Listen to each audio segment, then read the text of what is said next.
Mr. Speaker, last year alone, over 20,000 people crossed the border illegally, as the Prime Minister now acknowledges, and that problem is only getting worse. The people who are really suffering are those men and women and their families who are trying to come to Canada legally but are being put at the back of the line because of this Prime Minister's inaction. The Prime Minister has just acknowledged that the problem at the border is a problem of legality. He is the Prime Minister after all.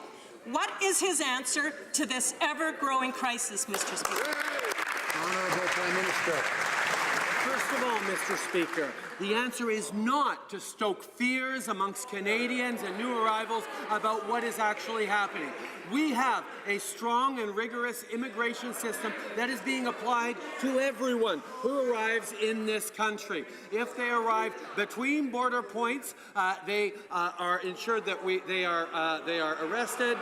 They go through a process whereby if they call for asylum, we have to respect our international conventions to analyze the request for asylum. That's what Canadians expect, and that's what we're bringing. The Honourable Opposition House Leader. Mr. Speaker, let me be very clear. I am not invoking or I'm not talking about fear.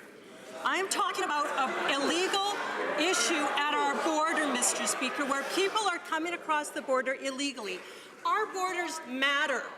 Or don't they matter to this Prime Minister? So the Prime Minister needs to answer to Canadians who are concerned. They're not racist, Mr. Speaker. Canadians who are concerned are not racist. People who are trying to come to Canada legally are not racist, Mr. Speaker. They have a legitimate concern, and the Prime Minister needs to, instead of laughing, answer the... All right. Honourable Prime Minister. Mr. Speaker, what we have been saying for months and indeed years now is the integrity of Canada's immigration system is holding. We are ensuring that anyone who arrives in this country, whether it's regularly or irregularly, goes through security checks, goes through a rigorous immigration system that Canadians can be reassured is being applied to the full extent of the laws and rules that Canadians expect. To suggest otherwise is simply irresponsible, polarizing politics.